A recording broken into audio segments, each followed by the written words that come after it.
Hello everyone, welcome to our YouTube channel all exams cracker.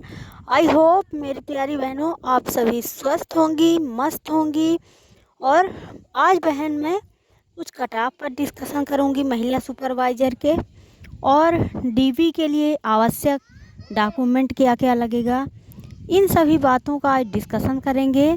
तो यदि आप मेरे चैनल पे नए हैं तो फटाफट से कर लीजिए सब्सक्राइब, बेल आइकन को कर लीजिए प्रेस, जिससे हर आने वाली वीडियो का नोटिफिकेशन सबसे पहले आपके पास पहुंचे।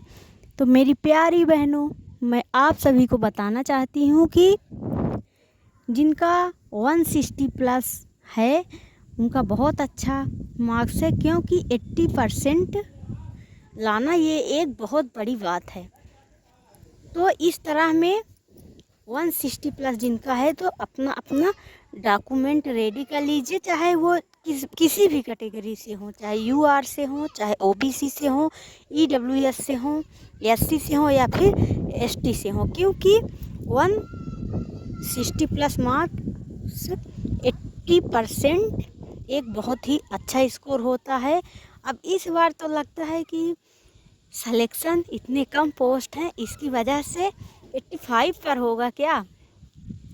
तो देख लीजिए जिनका 160 प्लस मार्क्स है तो ये अपने आप में एक बहुत अच्छा स्कोर है, यानी आप लोग कुछ कर सकते हो, उसके लायक आप सभी बहनें हो।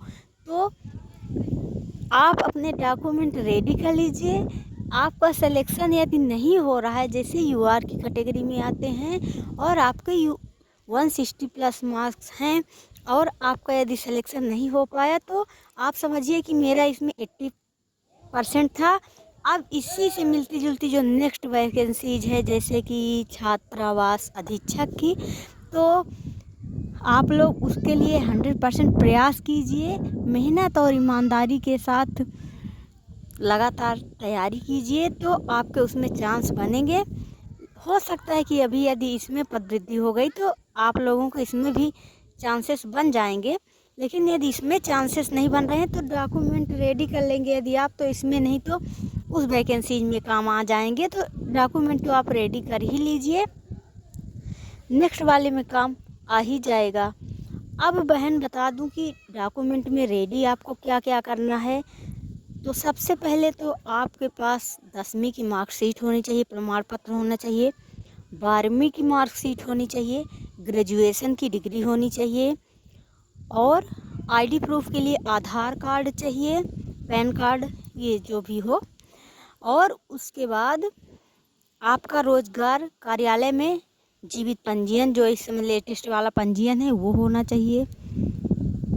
और आपके पास जो फॉर्म में फ़ोटो लगाए हैं तो ये वाली फ़ोटो चाहिए, लगभग आप 4 से 6 फ़ोटो भी वही वाली सेम फ़ोटो होनी चाहिए।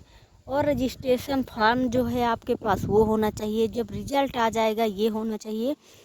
एमपी का मूल निवास प्रमाण पत्र चाहिए, आय प्रमाण पत्र चाहिए। तो हाँ, आप लोग थोड़ा सा ये ध्यान दीजिए कि आय प्रमाण पत्र जैसे कि जब पुराना हो जाता है तो वो काम में नहीं आता, तो आपके पास यदि पुराना वाला आय प्रमाण पत्र हो तो आप नया बनवा लीजिए आय प्रमाण पत्र। एक दिन में 24 घंटे के अंदर आपका आय प्रमाण पत्र बन जाता है, तो आप अपना आय प्रमाण पत्र बनवा लीजिए।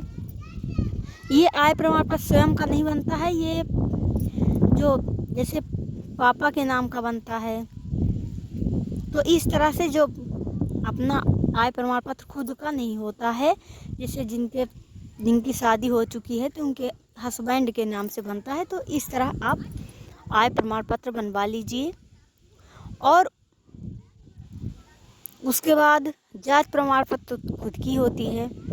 और जो ईडब्ल्यूएस वाली बहनें हैं तो उनका ईडब्ल्यूएस का हिंदी वाला होना चाहिए, हिंदी टाइपिंग जो है तो हिंदी में होना चाहिए, क्योंकि इंग्लिश मध्य प्रदेश में आप जानते ही हो कि हिंदी को बढ़ावा दिया जाता है, तो इंग्लिश वाला नहीं होना चाहिए, हिंदी वाला होना चाहिए ईडब्ल्यूएस के लिए। वो भी लेटेस्ट वाला होना चाहिए, मतलब ओल्ड वाला नहीं काम करेगा।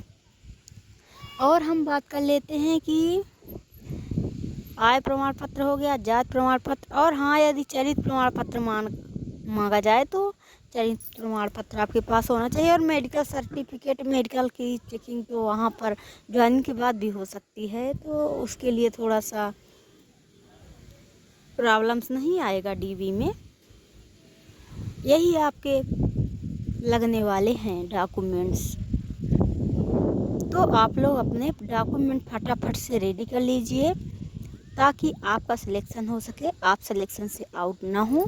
Thanks for watching. फिर मिलते हैं नेक्स्ट वीडियो में।